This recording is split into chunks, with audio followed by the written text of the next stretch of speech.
Today I'm going to have a guest on. Her name is Jordan Knight, and she is in my book. And my book is called The Path to Reverse Multiple Sclerosis Naturally, and it came out in 2023. And I actually found her on Facebook.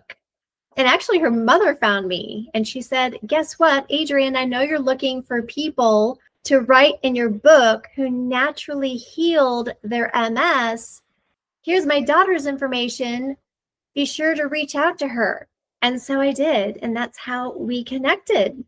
And her story is incredible. So please listen in, because this is more proof that healing MS naturally is possible. This is hot off the press. I'm going to be holding a free masterclass November 4th at 5:30 p.m. Mountain Standard Time. And this is on discovering the hidden secrets to healing MS. These are things that doctors don't tell you, and you can heal MS holistically. So sign up for my free masterclass. If you can't make it, sign up anyway. I will have it recorded and I will email it to you. But I will give a free gift to people that show up. So sign up at nourishyourway.com/master-class. But I'll also have it in the show notes below this podcast. So sign up and I will see you there. Well, hello, Jordan. I want to welcome you to my podcast, and this is so exciting. So everybody, I want to introduce Jordan Knight, and in 2009, she was diagnosed with multiple sclerosis, and she healed all of her symptoms. But anyway, thank you for coming and sharing your story again. Yeah, thank you for having me, Adrienne. I'm excited to be here.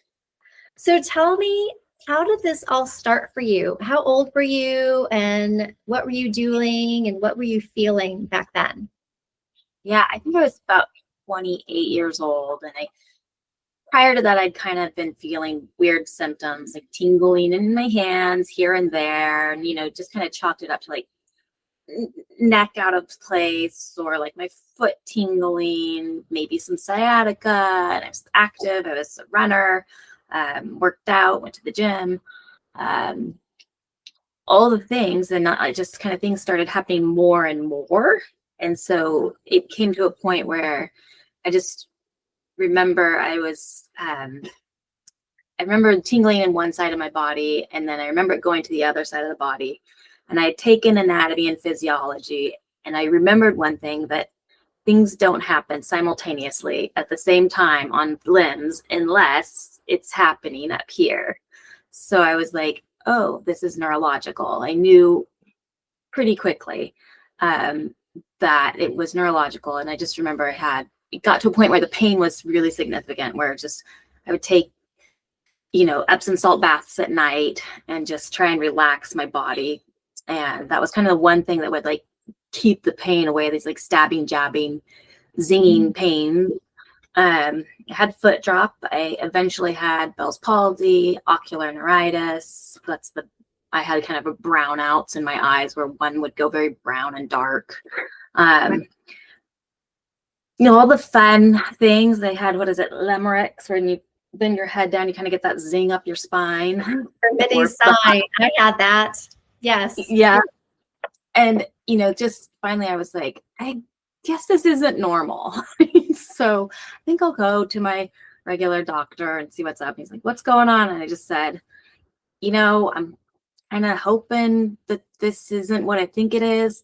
Like Lyme's disease would be okay. Parkinson's could be. Diabetes, I don't think so, because there was something going on with my feet. I was just like trying to rule it out. But I told him, I was like, I think I have MS.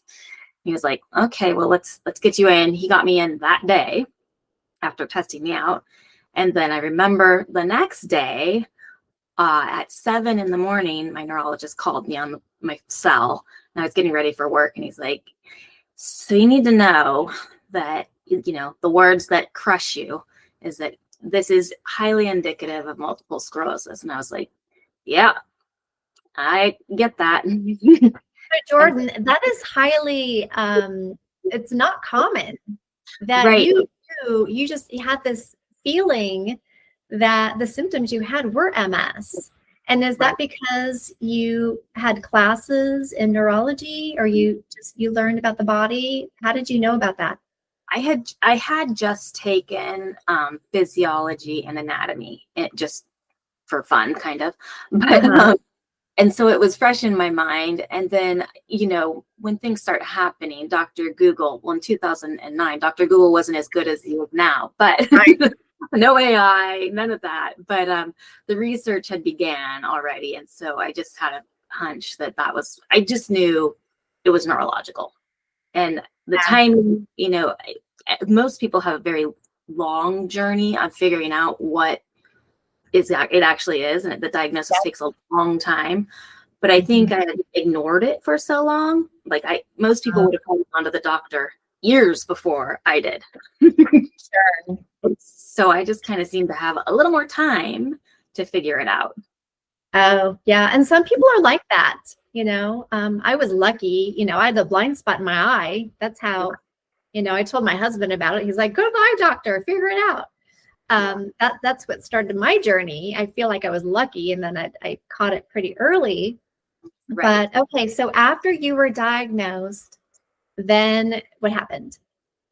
Yeah. So diagnosis happened. I went to quite a few different neurologists, and then you do the phone consults all over, and Dr. Perlmutter, Dr. Gundry, he didn't actually come until later. Couple different neurologists here in town, California, and finally found one that I liked and stuck with him for a while. And I remember he pulled one of my family members aside that was with me on one of the appointments, and he said, this is really bad, and you need to prepare her family for the worst. And he was like, which he never told me that until later on. My family friend said, I'm not telling you this, which was probably smart because I was already ruminating on everything. Yeah. So tell me what your lesions look like. Did you ever see them in your first MRI? Oh yeah, Christmas trees. Like a lit up Christmas tree. Multiple dozens of lesions in my brain and my thoracic spine. So they were there. I also did the spinal tap, and that confirmed the oligoclonal bands. So it was pretty obvious to my neurologists and to me what was going on. But so I finally, I worked with this neurologist, and they said, here's our options. I would like for you to get started on DMDs, disease modifying drugs, right away. And back then you didn't have very many options. I think we only had 4 options, and they were all injectables. So I ended up going with interferon, Rebif, which it was 3 times a week, injected into your leg or your side or wherever. And did that, and just really remembering, looking back, like every time I did it, I'd feel really crappy for 4 to 6 hours. So I decided, okay, I'm going to do it at night and try and sleep it off. Well, then you just don't get sleep. Oh my gosh. So for many years, I continued to do it because I still continued to get MRIs, and I was seeing improvements. But there's a caveat there in that I had to, my mom was a little bit on the non-traditional side, a lot on the non-traditional side. And she just kept saying, there's a better way. I know your body can do this. And so immediately did go gluten-free and dairy-free and cut sugar way down, if not out, for 2 years. And I did start, after about 2 years, I started to feel better, despite still at night struggling. But you're still taking the injections at that time? Still doing injections, yeah. And then that went on for a couple of years. And then, we found Dr. Gundry, and I think everybody here at this point knows who Dr. Stephen Gundry is. Yes. The funny thing is, nobody knew who he was back then, which was, it's crazy. But I went to him, and he just kind of looked at me and said, I get that you're not ready to give up your drugs, medicine, the Rebif. And I was like, yeah, I'm scared because, I've read the literature. It sort of says 30% decrease in lesions. And when you have a Christmas tree of lesions in your brain, 30% seems like a good number. Let's get them out. Yeah. He just said, I get it. And he's like, it's okay. You can keep doing whatever you want. I'll get you there. And I was like, okay. So we just kind of built that trust together. And we did a lot of blood. What do you mean by that? Like getting you there, like getting you to migrate off of drugs? Right. Migrate off of drugs and really just believe that my body could do this. And he knew that the body can heal. And, you know, coming from a cardiologist who used to pump statins and surgeries on people, who had shifted his world over to supplements and food, I actually loved, because I was like, okay, this is the best of both worlds for me. I've got a hardcore medical guy mixed with this functional doctor, and which I was like, I can work with this. So I did his diet, which really my diet was like probably 70% there. And I fine-tuned it further and took out the nightshades and all of the things that back then that I did love. And it seemed hard back then, but now I still do it to this day, and it's easy for me, but it's just a way of life. Yeah, eventually I got to the point where I said, I'm done with the drugs and let's move on and just focus on food and focus on what my body can do for itself. And here we are in 2025 running really clean, to the point that in the book, I think you were saying, I had noted that I had gone back to my neurologist a couple of years back, but I went back to him and did another MRI, and he said, Jordan, I got to tell you, I can send you all over the world to the top neurologists, and not one of them would say you have MS, because you have no more lesions and no more symptoms, right? So I was just like, I did it. I love that. I love that. People don't believe that that's possible. Like the body can actually heal. Like people don't believe that you can actually heal your lesions, right? And you can. So I love that story. And you also mentioned in your book, you know, when you told me your story before, that you're on a pescatarian diet. Is that right? Yeah, I do a lot of, I was doing a whole lot of more fish, but that is more because of my blood type and APOE genes. So trying to steer clear if you're a 3-3 or a 3-4. Okay. For those that want to dive into that, the Google will tell you all about it. But certain subsets don't really handle proteins very well. And so I go a little bit heavier, less red meat for me, and more on the fish side, pescatarian side. So just seems to work better for me, and because of my genetic sequencing. Okay. And not only like people in the world have that genetic mutation that I have. So there's only a handful of us out there. And that's what Gundry really honed in on me with, was my lab work. Oh, that's great. So what's your diet like today? Do you eat chicken or turkey or pork? Yeah, I do. I salmon, stick to small fish, because I still am really concerned for everyone out there about heavy metals and our mercury. Yeah. Mm-hmm. So I stick to small fish. If you can fit in the pan, you're good to go. No more, poke bowls and ahi tuna for me. I kind of went by the wayside on that and said, I can do without. But, grass-fed, organic, anywhere I can, do your best. Obviously when you eat out, very hard to find that, but just do your best, eat your vegetables, get as many organics as you can in, and leafy greens, always have your salads. And my starches are really limited, so I don't, very low carb. So we're looking at sweet potatoes and kind of resistant starches, rice that's been cooked and cooled, and reheated a little bit again. Mm-hmm. All the fun things that people say is so hard, and I get it can be overwhelming. I remember when I first changed my diet with Dr. Gundry way back when, I was young, single, like trying to have fun out in the world. I remember like my friends would invite me out to eat, and I would just like almost cry, because I felt like I had to be so good, and it was so challenging. So I know what that overwhelm feels like. Mm-hmm. So Same with clients is just meet them where they're at. I don't pull everything away at once. And I didn't pull everything away at once for me, but I slowly started to make changes, and the shifts just kind of, the dominoes started going up instead of falling down. The things one by one would get better and better and better. And it got easier and easier and easier. That's awesome. So how long do you think it took you to heal all your symptoms? The first 2-3 years were tough or rough. Just the fatigue. I was able to kind of mitigate some of the pain, but then there was still the fatigue.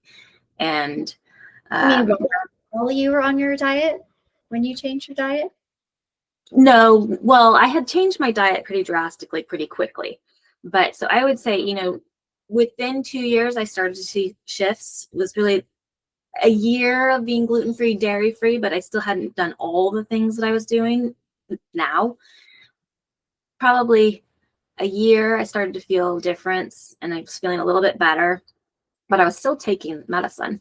And so the nights were still rough. And for me, it was, I think all in all, by the time I was feeling 90%, for sure 2 years, but I was taking the medicine. So who knows if I had not taken that. Yeah, I was going to ask you. Yeah, like, what do you think would have happened if you stopped taking your medication and you just focused on your diet? But I have a feeling you would have felt better a lot more quickly. Very likely, very likely. But, I just wasn't there at that point in my life, and I just had to do what I thought was best for me.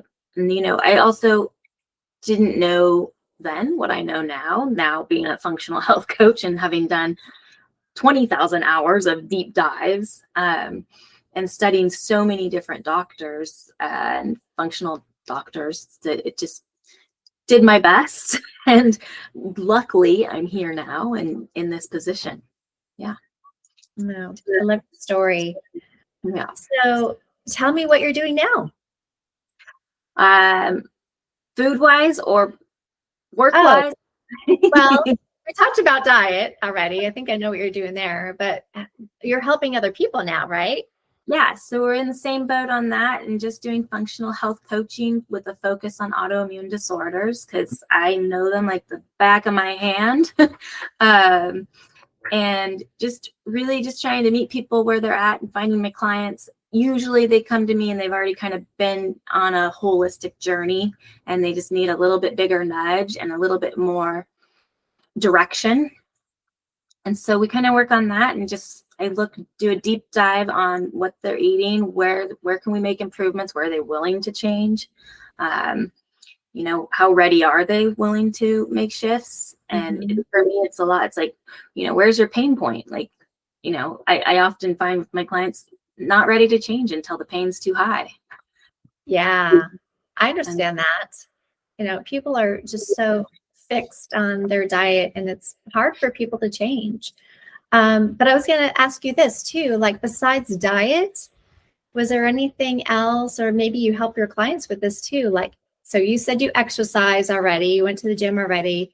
What about self-care or your mental health? Was there anything that you had to fix or work on yourself regarding that?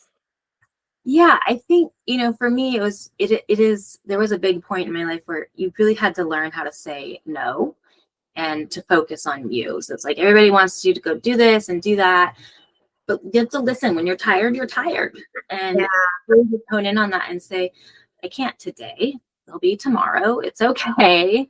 I can relax today. I definitely got into breath work and some meditation for sure in there. Giant fan of getting out and grounding, getting outdoors, getting your sunlight, go to the beach or walk on the grass, walk in the dirt. I don't really care where you're walking, but it doesn't need to be on concrete all the time. Be barefoot, and just enjoy life a little bit more and slow down. And, blessed to live in beautiful Santa Barbara. So it's easy to walk out and just see a beautiful view, and just don't take it for granted, right? You don't know what tomorrow's going to be. And if today's a beautiful day, love it. Awesome. So if somebody wanted to ask you, Jordan, if they were just diagnosed and they came to you, what would you say?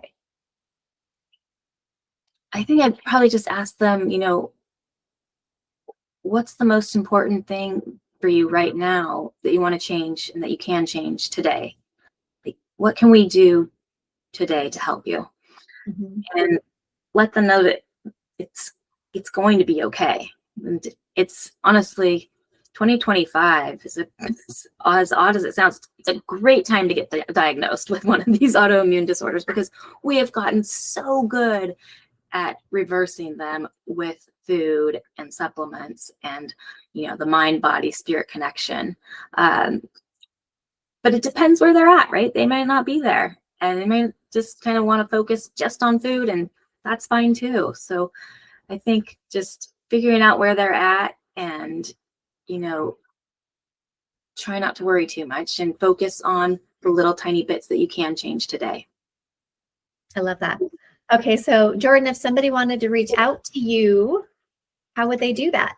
My website's eatwealthy.com, and that's EATWELLTHY. And my contact information's all out there, and ready for just help more people. I love that. Okay, well, I would love for you to give one more positive message to people that have MS. What would you say, like if a group of people came to you, what would be maybe their first step to start doing? Yeah, I think, focus on your mindset and really start to trust in your body and believe in what it can do. We get a cut and on our hand and it heals. Your body wants to work for you. It really, really does. And when you give it the right environment, it's going to do what it needs to do for you. And it's a beautiful thing. And you just have to give it what it needs. I love that, Jordan. Yeah. Thank you so much for coming on and telling your story and giving people a lot of different hints and tips on how they can get well, because I'm all about that. Yeah, and thank you too for the same. Yeah, thank you.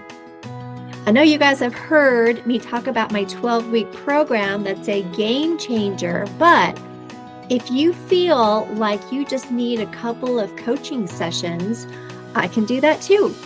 I've got 2, 3, and 6 one-hour coaching packages that might just be what you need. So be sure to reach out, info@nourishyourway.com, and you will hear from me soon.